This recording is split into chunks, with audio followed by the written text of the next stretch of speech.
Ma'am spin quantum number नहीं आता? अरे बेटा बताने तो दो पूरा, ठीक है पूरा बताने दो, ठीक है। अच्छा अभी सबका ज्वाइन हो चुका है ना I think.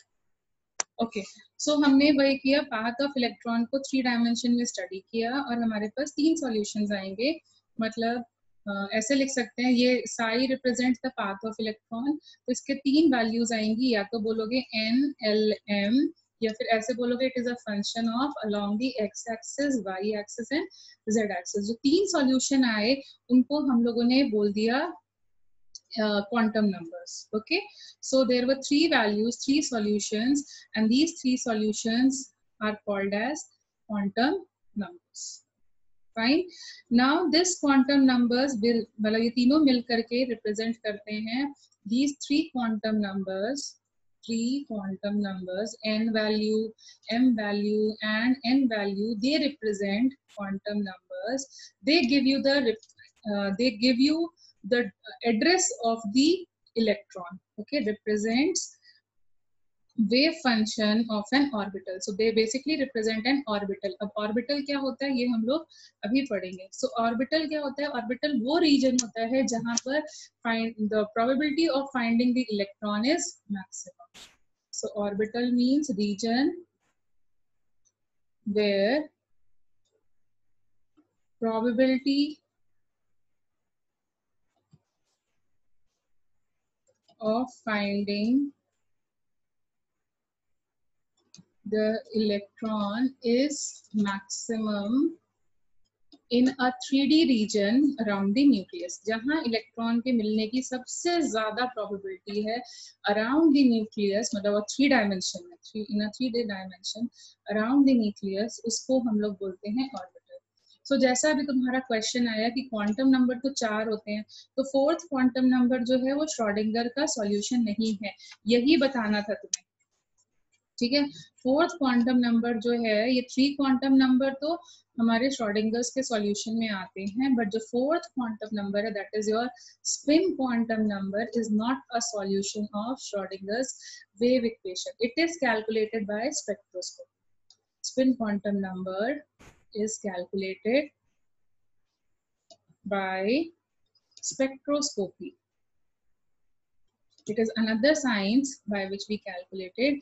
It is not a solution of, it is not a solution of our जो हमने अभी तक solution किया Schrodinger's wave equation.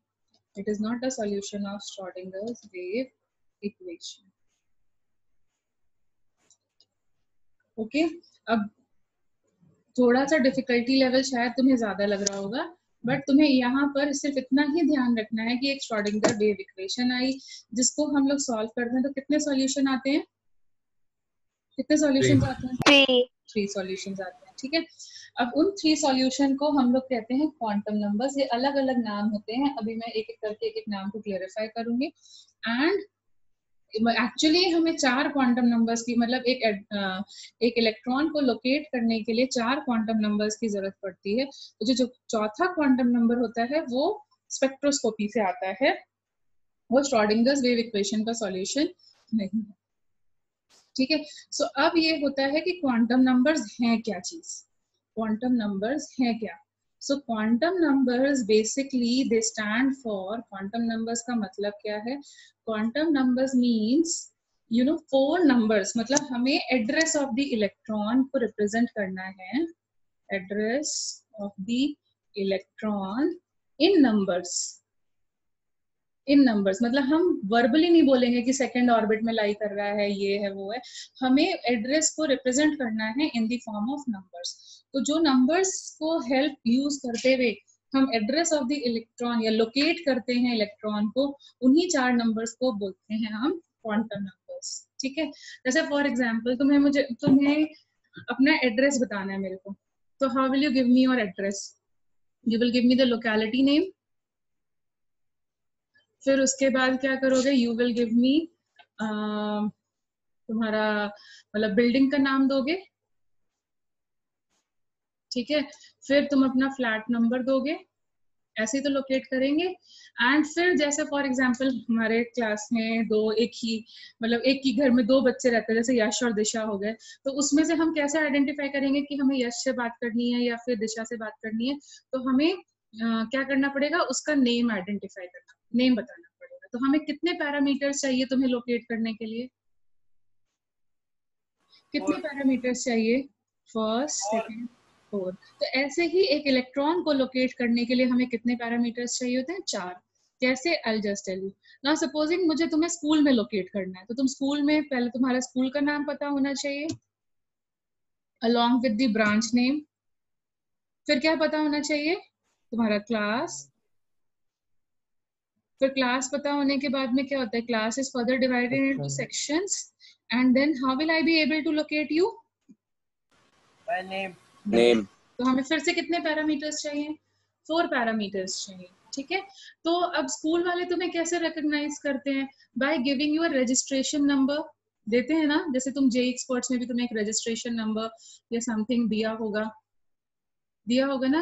जैसे तुम्हारा रजिस्ट्रेशन नंबर कैसे स्टार्ट होता है? Let me check it out. कैसे स्टार्ट होता है, किसी को याद है अपना? मैम 1101 तो उनका CP। मतलब क्या हो गया? मतलब तुम 11th स्टैंडर्ड के स्टूडेंट हो। फिर ऐसे ऐसे कर करके मतलब वो रिप्रेजेंट करता है। तुम्हारा आधार नंबर है, Aadhaar number, passport number, all these numbers are what? वो तुम्हें लोकेट करने में हेल्प करते हैं यूजिंग ओनली नंबर्स। सो ऐसे ही क्वांटम नंबर्स क्या है? वो नंबर जिनको यूज कर करके हम इलेक्ट्रॉन को क्या कर पाएंगे? फाइंड कर पाएंगे। हम किस इलेक्ट्रॉन की बात कर रहे हैं? जैसे गोल्ड की बात ले लो, गोल्ड का एटॉमिक नंबर है 79। अब तुम उसमें 37th इलेक्ट्रॉन के बारे में बात करना चाहते हो, मतलब उस क्लास में 79 स्टूडेंट्स हैं और जिसका रोल नंबर 37 है। अब इतने सारे स्टूडेंट्स का नाम याद रखना तो पॉसिबल नहीं है, तो 37th इलेक्ट्रॉन के बारे में हम बात करना चाहते हैं, तो हम उसको कैसे लोकेट करेंगे? बाय गिविंग इट्स क्या?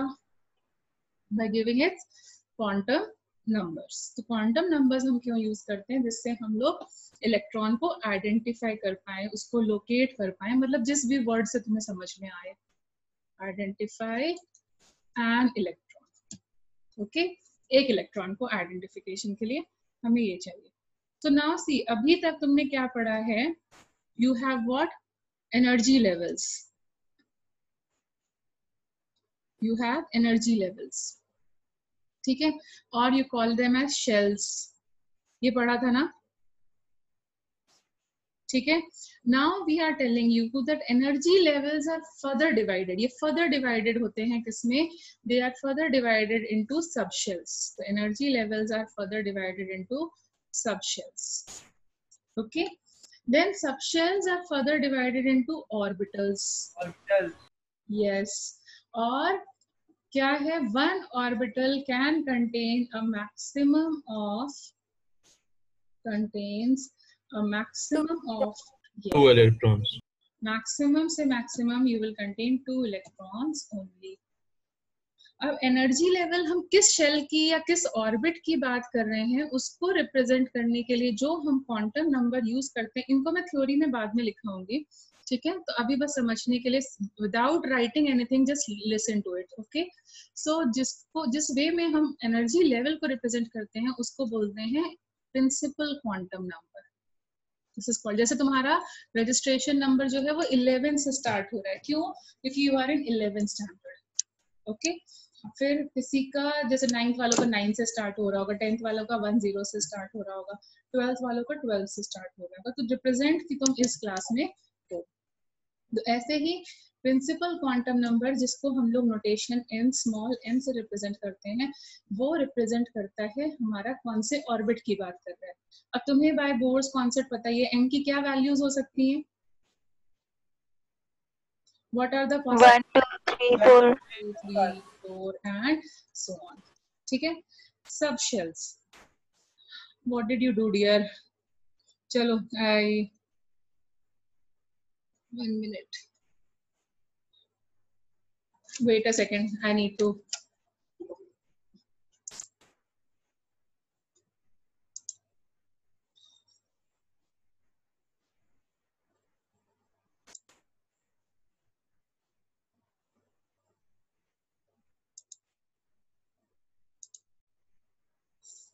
चलो, इज इट फाइन? हाँ, हम लोग यहाँ पर आ गए। ओके, सो ठीक है। So did you get it? There was orbits, जिसको हम लोग अब क्या बोलेंगे? Orbits will be called as what is the new name given to the orbit? Number के फॉर्म में। अब थ्योरी नहीं बोलनी ना, अभी हमें वर्ड्स नहीं यूज करने, हमें नंबर्स बोलने हैं। तो हम क्या बोलेंगे? Principal quantum number that is represented by the letter n. Can you follow this much? Can you follow this much? Yes, Yes, ma'am. ma'am. ठीक है। अब आता है दूसरा सबशेल्स की बारी। तो सबशेल्स हम लोग कैसे निकालते हैं? नंबर ऑफ सबशेल के लिए L की जो वैल्यू है, और you can call it as, इसको हम लोग बोलते हैं, जो सबशेल डिफाइन करता है उसको हम बोलते हैं azimuthal quantum number. This is called as azimuthal quantum number. Okay, it is represented by a letter L, and L will have values ranging from 0 to n-1. 0 से start होगी और जो भी तुम्हारा n वैल्यू होगा वहां तक जाएगी। लाइक फॉर एग्जाम्पल, अगर n की वैल्यू, पहला ऑर्बिट कौन सा होता है? फर्स्ट ऑर्बिट का k शेल का n वैल्यू क्या होगा? खुद से बताओ। 1। ठीक है। So that means उसका L वैल्यू क्या होगा? Possible L values 0. 0. only 0, only 0. Okay, तो only 0. Then ऐसे ही L शेल पे जाते हैं, तो L शेल का मतलब क्या हो जाएगा? N की वैल्यू हो गई 2। तो बताओ कौन कौन सी पॉसिबल वैल्यूज होंगी? 0 and 1. 0 and 1. ओके, सिमिलरली अगर हम M शेल पे जाते हैं तो N की वैल्यू हो गई 3। तो L की पॉसिबल वैल्यूज बोलो क्या हो जाएंगी? 0 1 2. 0 1 2। ठीक है। N शेल पे जाओगे तो क्या हो जाएगा? 4. यस। तो L की कौन सी पॉसिबल वैल्यूज होंगी? 0 1 2 3. 3। ओके, सो ये हमारी पॉसिबल L वैल्यूज होती हैं जिससे हम ये रिप्रेजेंट करते हैं। ऑर्बिटल्स को हम कैसे रिप्रेजेंट करते हैं? By this is called as magnetic quantum number. Magnetic quantum number, देखो L जो है वो M से रिलेटेड है और जो M होगा वो L से रिलेटेड होगा। तो M की क्या वैल्यूज होती है? -L2 प्लस L, सारी वैल्यूज पॉसिबल होंगी including 0, including 0। Okay, and number of orbitals, मतलब ये कितनी वैल्यूज हो जाएंगी? अगर सपोजिंग L की वैल्यू 0 है तो M की कितनी वैल्यूज होंगी? वैसे यहाँ पे करके बताओ, यहाँ पे बताओ M की क्या वैल्यूज होंगी? -L से +L तक जा सकते हैं इंक्लूडिंग 0। 0. यहाँ पे सिर्फ एक ही वैल्यू पॉसिबल होगी, है ना? यहाँ पर अगर L की वैल्यू 0 है तो अगेन एक वैल्यू पॉसिबल होगी। और यहाँ कितनी वैल्यूज पॉसिबल होंगी? 3. -1 0 0 and -1 हाँ, सो टोटल वैल्यूज, या फिर इनको हम बोलते हैं टोटल ऑर्बिटल्स, क्योंकि ये हर एक वैल्यू एक फ्लैट नंबर का एड्रेस है। ओके, फिर से देखो यहाँ पे 0, इसके लिए -1 0 +1, यहाँ पे कितनी वैल्यूज पॉसिबल होंगी? 5 5. -2 -1 0 1 2। Very good. अब फिर से देखो 0 -1 0 +1, सो यहाँ पर कितनी होंगी? -2 -1 0 +1 +2, एंड यहाँ पे हो जाएगी -3 -3 Yes, what happened? मैम हर अलग अलग पॉसिबल वैल्यूज की अलग अलग ये ऑर्बिटल की आएगी। मतलब क्या क्या क्या? फिर से बोलो। I can't get your point. तुमने क्या पूछा? हर सबशेल का ऑर्बिटल होगा मैम। मतलब हाँ, L की मैम 4 वैल्यू आएंगे तो इसके L की 4 वैल्यू, L की 4 वैल्यू नहीं होती है। 0 1 2 3 मैम, जैसे N4 में 4 आएंगे 0। हाँ, उसके हिसाब से मैम एक बार ये M की वैल्यू जो आपने लिखी फिर से बता दीजिए मैम। अरे बेटा, N की वैल्यू 1 है तो L की वैल्यू जो होती है वो 0 से स्टार्ट होती है और n-1 तक जाती है। तो एक फर्स्ट शेल के लिए सिर्फ एक ही L वैल्यू पॉसिबल है, 0। ठीक है मैम। ठीक है। अब यहाँ पर देखो 0 भी होगी और 1 भी होगी, यहाँ पर देखो 0 भी होगी, 1 भी होगी, 2 भी होगी, यहाँ पर क्या होगा? 1 भी होगी, 2 भी हो गई और 3 भी हो गई। समझ में आ गया, m की वैल्यू नहीं आ रही। माइनस एल से प्लस एल तक लिखो, माइनस एल से प्लस एल तक m की जो वैल्यू होती है माइनस एल की वैल्यू से प्लस एल तक की वैल्यू लिखते जाओ। माइनस एल से स्टार्ट करो और प्लस एल तक ले जाओ।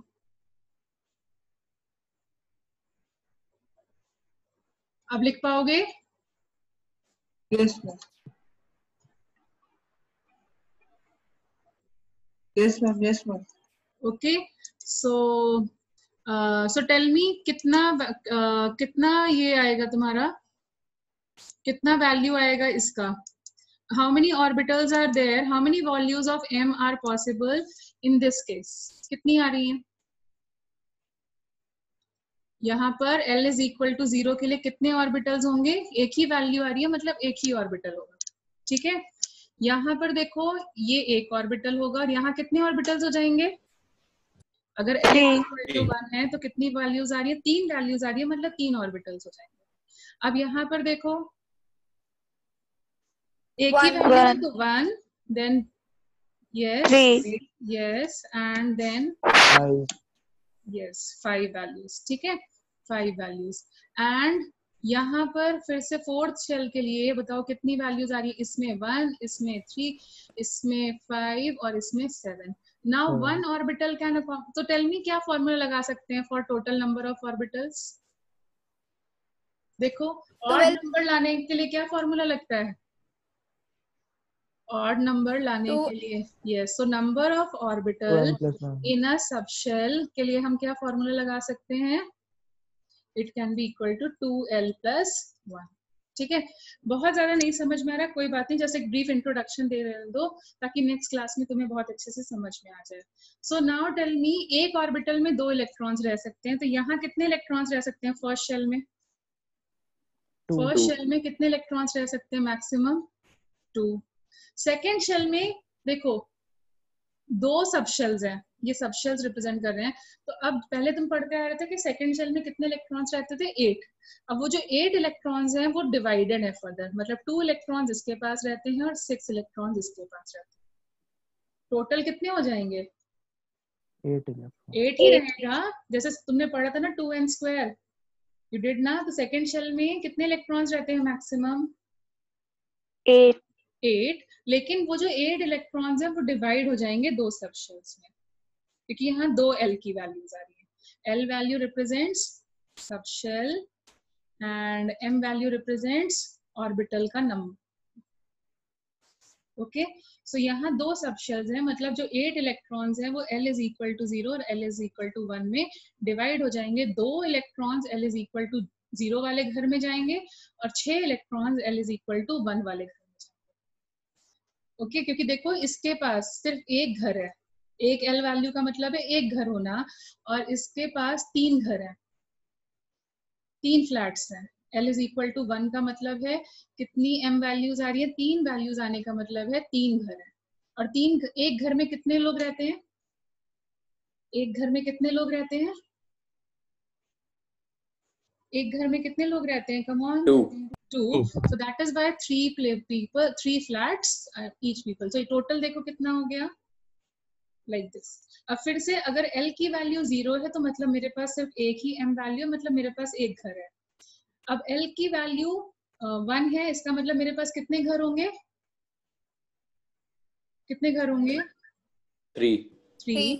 एंड ये अगर l की वैल्यू 2 है तो m की कितनी वैल्यूज आएंगी? 5 मतलब मेरे पास कितने घर होंगे?